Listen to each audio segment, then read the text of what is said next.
आपके सामने हैं जो कि हमारी 125 प्रश्नों की श्रृंखला चल रही है। वो श्रृंखला जो आपके यूपी टेट की परीक्षा में बहुत महत्वपूर्ण और लाभान्वित सिद्ध होगी। तो इसका अगला प्रश्न है कि राष्ट्रीय पाठ्यचर्या की रूपरेखा 2005 के अनुसार शिक्षक की भूमिका कैसी होनी चाहिए। तो इसका उत्तर है कि राष्ट्रीय पाठ्यचर्या की रूपरेखा 2005 के अनुसार शिक्षक की भूमिका सुविधादाता की होनी चाहिए। अगला प्रश्न देखिए कि भाषा विकास के लिए सबसे संवेदनशील समय कौन सा बताया गया है। तो इसका उत्तर है कि जीन पियाजे के अनुसार भाषा विकास के लिए सबसे संवेदनशील समय प्रारंभिक बचपन का बताया गया है। अगले प्रश्न की ओर बढ़ते हैं कि मानसिक संरचनाएं यानी कि मेंटल स्ट्रक्चर जो चिंतन के निर्माण प्रखंड हैं, इसके लिए जीन पियाजे द्वारा किस शब्द का प्रयोग किया गया। तो मानसिक संरचनाएं जो चिंतन के निर्माण प्रखंड हैं, इसके लिए जीन पियाजे द्वारा स्कीमा शब्द का प्रयोग किया गया। 54वां प्रश्न आपके सामने है, वेरी मोस्ट इंपोर्टेंट प्रश्न कि आउट ऑफ बॉक्स चिंतन किससे संबंधित है। तो आउट ऑफ बॉक्स चिंतन अपसारी चिंतन से संबंधित है। अपसारी चिंतन जिसको इंग्लिश में डाइवर्जेंट थिंकिंग भी कहते हैं। 55वां प्रश्न आपके सामने कि परवर्ती बाल्यावस्था की अवधि क्या है। तो परवर्ती बाल्यावस्था की अवधि 9 वर्ष से 12 वर्ष तक है। अगला प्रश्न है कि प्रचलित योजनाओं में नई जानकारी जोड़ने को क्या कहा जाता है। तो प्रचलित योजनाओं में नई जानकारी जोड़ने को आत्मसातकरण या एसिमिलेशन कहा जाता है। 57वां प्रश्न आपके सामने कि विकारयुक्त एवं अस्पष्ट लिखावट किस विकृति की ओर संकेत करती है। तो विकारयुक्त एवं अस्पष्ट लिखावट डिस्ग्राफिया विकृति की ओर संकेत करती है। यहाँ पर श्रृंखलाबद्ध तरीके से आपके सामने मोस्ट इम्पोर्टेंट क्वेश्चन आ रहे हैं जो कि अलग अलग प्रकृति के प्रश्न हैं, जो कि सीटेट, यूपीटेट और पीजीटी की परीक्षाओं के लिए बहुत महत्वपूर्ण हैं और उनका संकलन आपके सामने यहाँ पर दिया जा रहा है।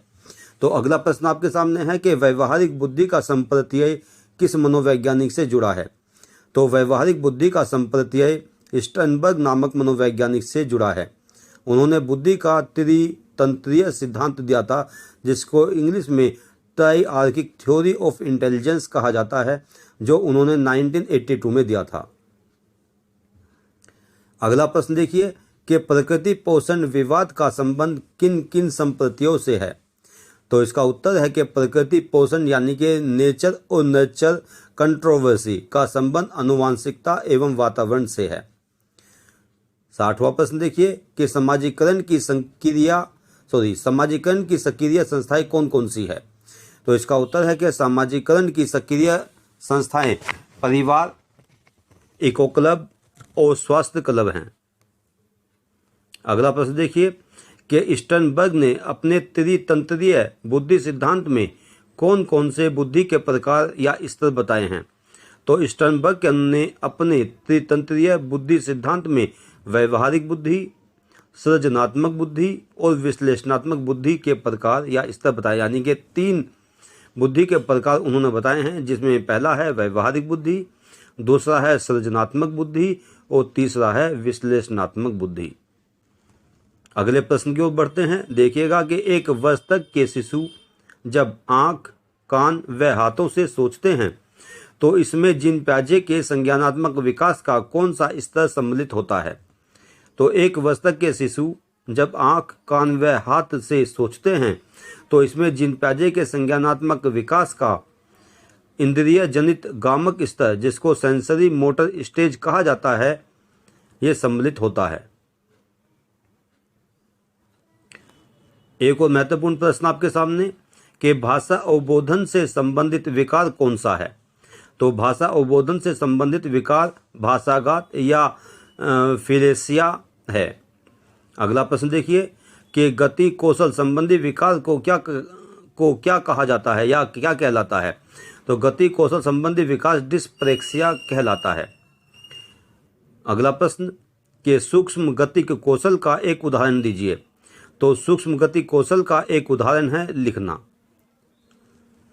66वां प्रश्न आपके सामने है कि बालक के व्यक्तित्व विकास का मुख्य नियंत्रक किसको माना जाता है या किसको माना गया है?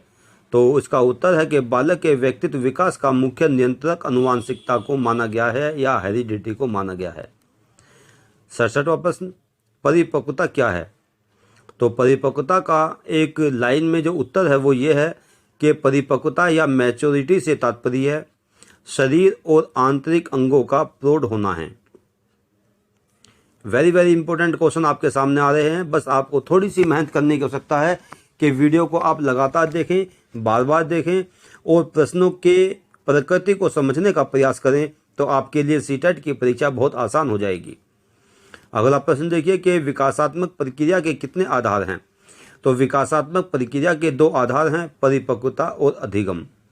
अगला प्रश्न देखिए कि सिगमंड फ्रॉइड ने मनोलैंगिक अवस्थाओं को कितने भागों में बांटा है? तो सिगमंड फ्रॉइड जो कि ऑस्ट्रिया के मनोवैज्ञानिक हैं और मनोविश्लेषणवादी हैं, उन्होंने मनोलैंगिक अवस्थाओं को 5 भागों में बांटा है।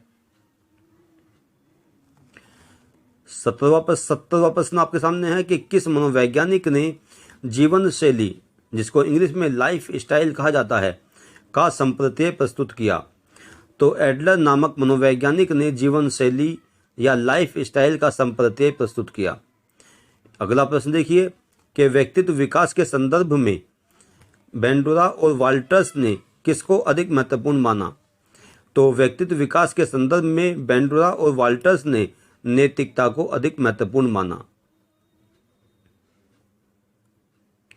एक और प्रश्न आपके सामने कि एरिक्सन ने मन सामाजिक विकास की अवस्थाओं को कितने भागों में बांटा है? तो इसका उत्तर है कि एरिक्सन ने मन सामाजिक विकास की अवस्थाओं को 8 भागों में बांटा है। अगला प्रश्न देखिए कि विकास के अधिगम सिद्धांत के प्रमुख प्रतिपादक कौन थे? तो विकास के अधिगम सिद्धांत के प्रमुख प्रतिपादक रॉबर्ट रिचर्डसन सीयर्स थे। एक और प्रश्न आपके सामने कि ध्वनि की संवेदना किस अवधि के बालक में विकसित हो जाती है? तो इसका उत्तर है कि ध्वनि की संवेदना 1 सप्ताह के बालक में विकसित हो जाती है। 75वां प्रश्न आपके सामने कि जन्म के समय कितने समय बाद शिशु प्रकाश एवं अंधकार में अंतर को अनुभव करने लगता है? तो इसका उत्तर है कि जन्म के लगभग 30 घंटे बाद शिशु प्रकाश एवं अंधकार में अंतर को अनुभव करने लगता है। एक और प्रश्न आपके सामने 76वां प्रश्न कि त्वचा में कितने प्रकार की संवेदनाएं होती हैं? तो त्वचा में 4 प्रकार की संवेदनाएं होती हैं, ठंड, गर्म, पीड़ा और स्पर्श। 77वां प्रश्न आपके सामने है कि बालक बालिकाओं में यौन चेतना और यौन विरोध की प्रवृत्ति का विकास किस आयु में होता है? तो बालक और बालिकाओं में यौन चेतना और यौन विरोध की प्रवृत्ति का विकास 9-10 वर्ष की आयु में होता है।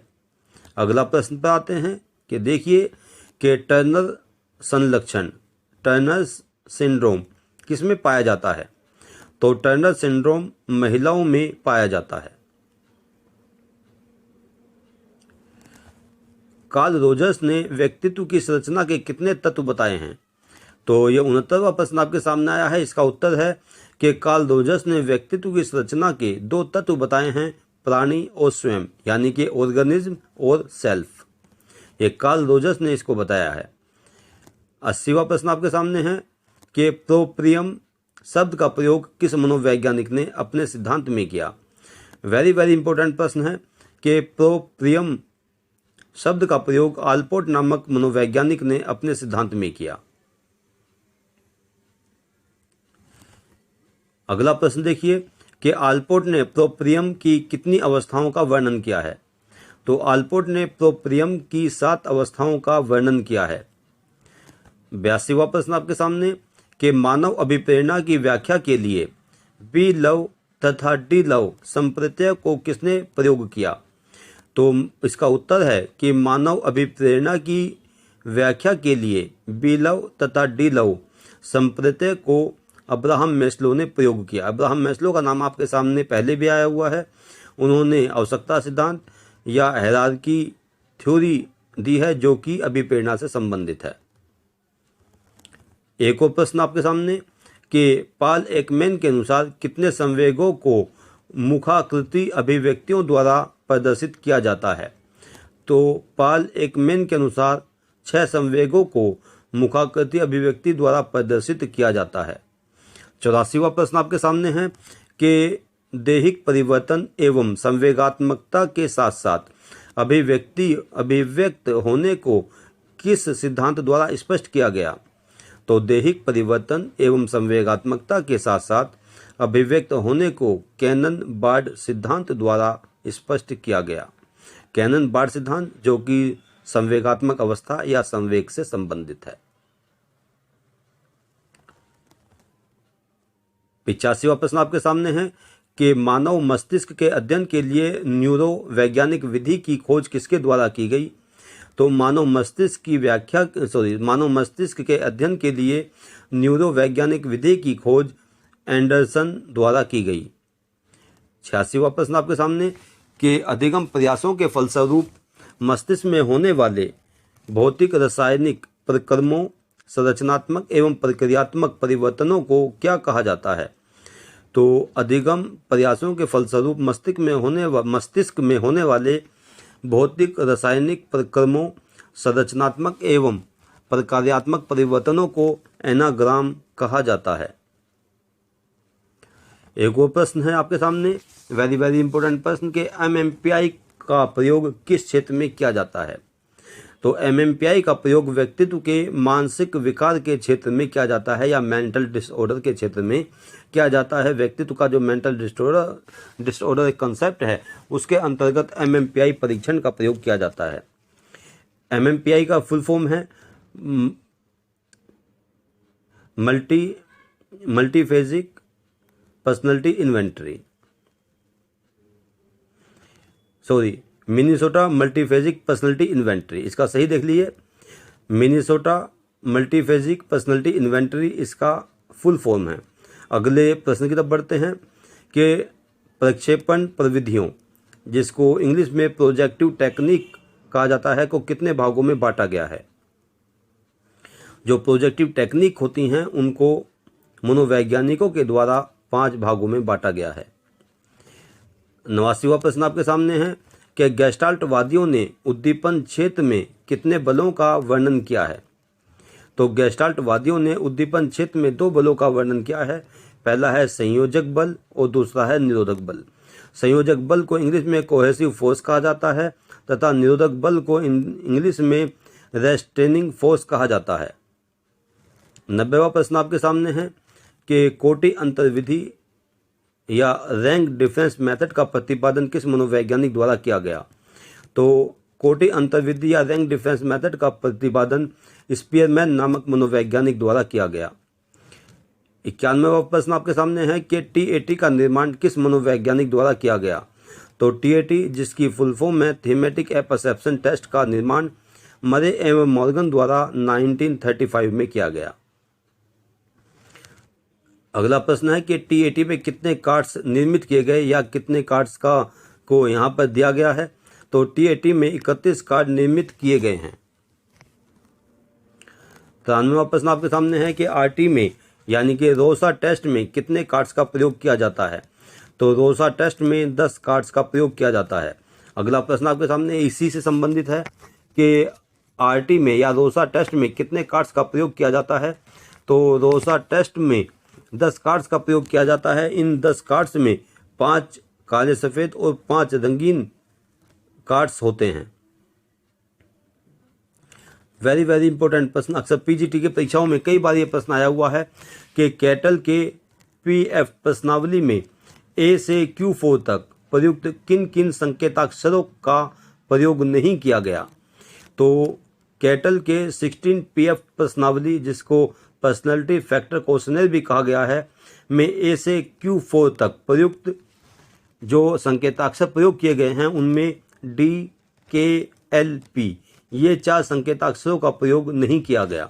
बहुत ध्यान से इसको समझ लेना कि कैटल ने अपने प्रश्नावली में A से लेकर के Q4 तक कुछ अल्फ़ाबेट्स का प्रयोग किया है, लेकिन किन अल्फ़ाबेट का प्रयोग नहीं किया वो यहाँ पर लिखे हुए हैं कि D, K, L, P इन 4 अल्फ़ाबेट का प्रयोग उन्होंने नहीं किया।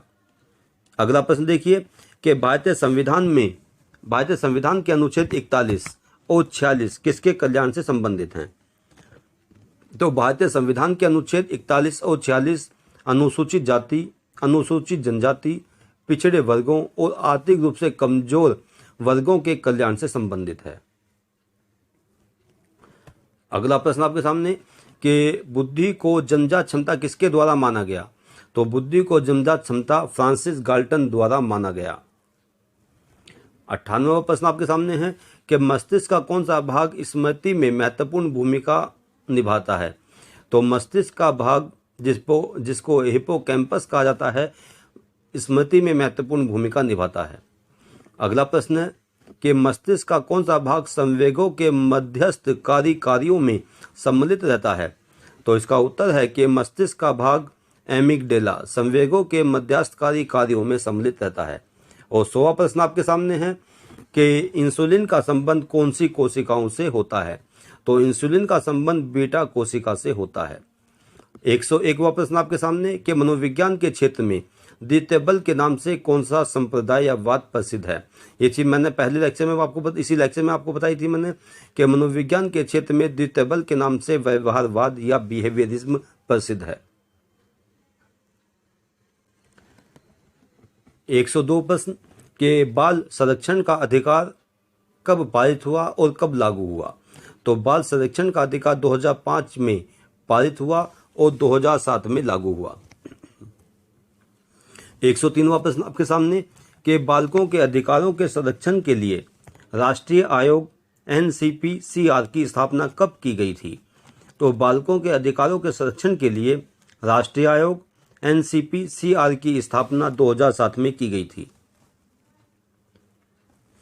अगला प्रश्न है कि 104वां प्रश्न आपके सामने कि सबके लिए शिक्षा, इसको इंग्लिश में कहते हैं एजुकेशन फॉर ऑल, सम्मेलन कब और कहां आयोजित किया गया? तो सबके लिए शिक्षा सम्मेलन 1990 में थाईलैंड में आयोजित किया गया था। अगला प्रश्न वेरी वेरी इंपॉर्टेंट प्रश्न है कि फोनोलॉजिकल विकृति या फोनोलॉजिकल डिसऑर्डर क्या है? तो फोनोलॉजिकल डिसऑर्डर सुनने एवं बोलने संबंधी विकृति होती है। एक और महत्वपूर्ण प्रश्न की तरफ बढ़ते हैं कि ADHD की फुल फॉर्म क्या है? तो ADHD की फुल फॉर्म है attention deficit hyper activity disorder.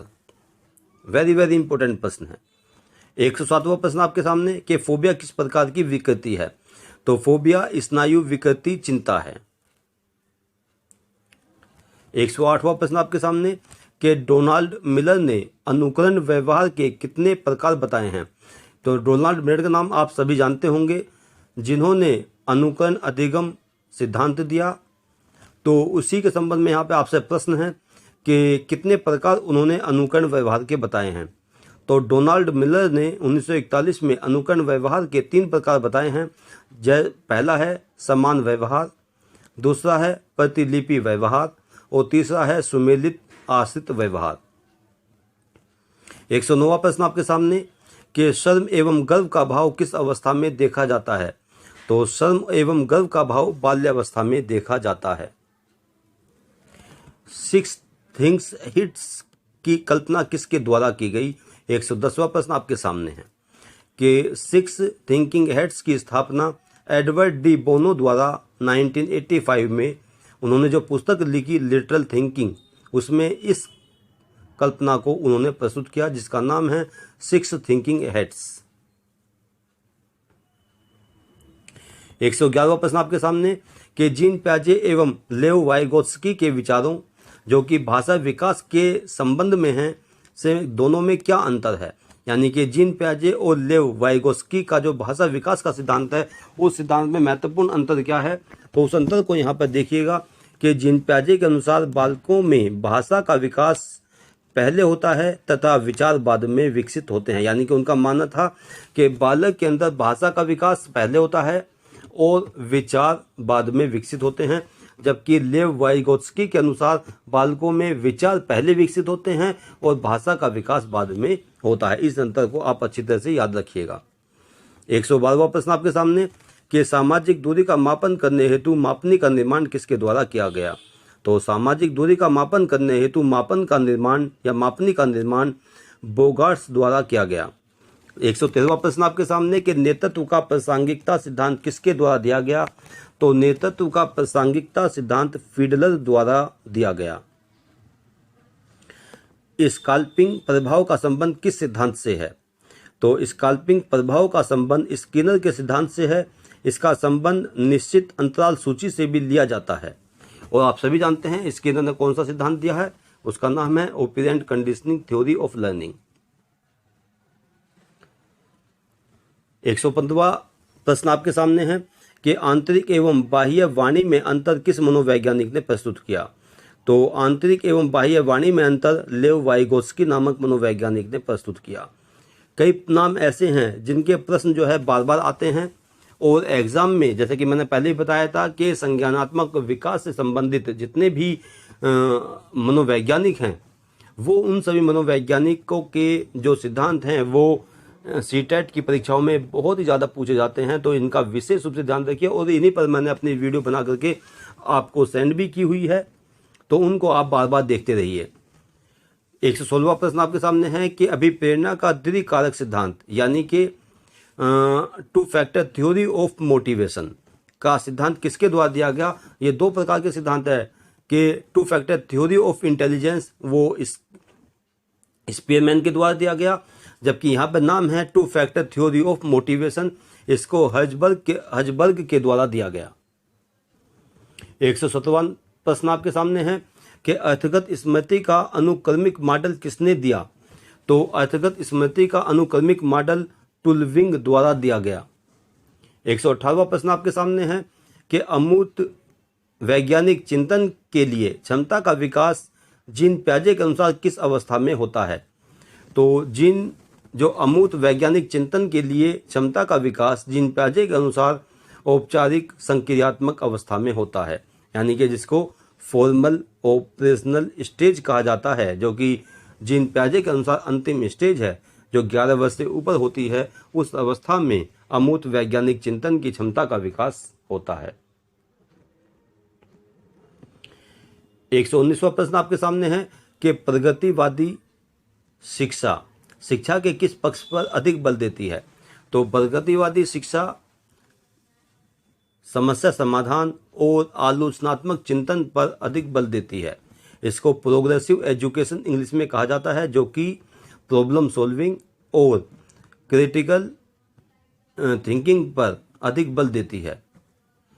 120वां प्रश्न आपके सामने है कि स्पीयरमैन के बुद्धि के सिद्धांत में एस कारक से क्या तात्पर्य है। आप सभी जानते हैं कि स्पीयरमैन के बुद्धि का सिद्धांत, जिसको two factor theory of intelligence कहा जाता है, उस सिद्धांत में उन्होंने दो फैक्टर बताए, जी फैक्टर और एस फैक्टर।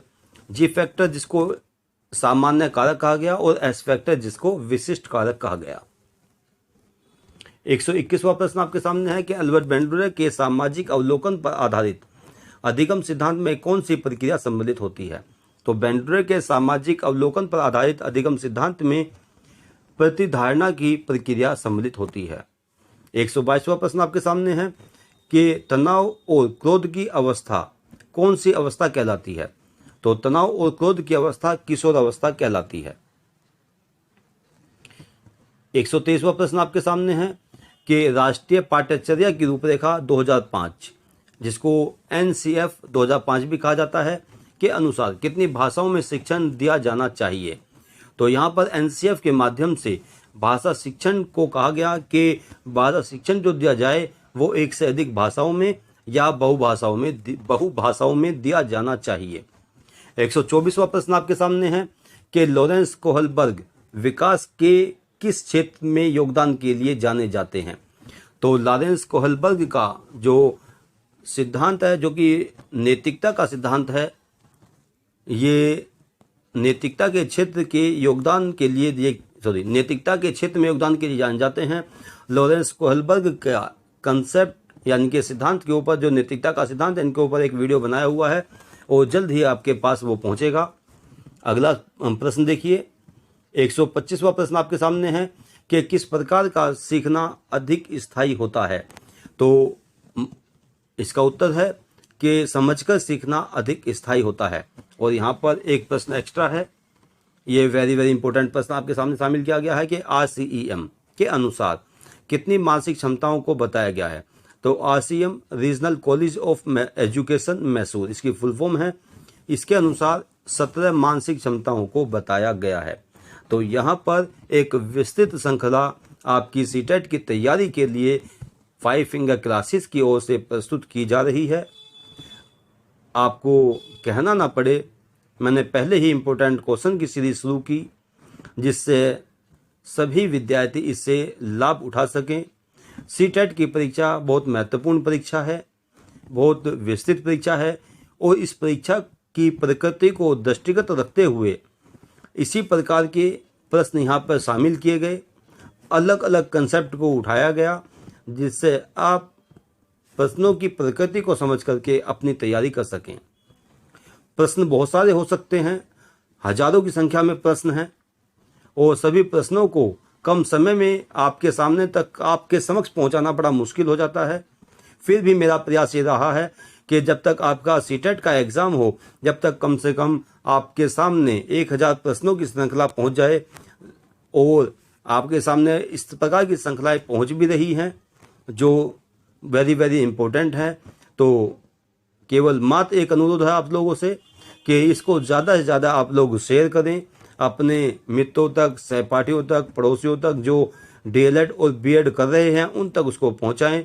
ज़्यादा से ज़्यादा शेयर करें, उनसे सब्सक्राइब करने के लिए कहें, और इसको लाइक करें। जय हिंद, जय भारत।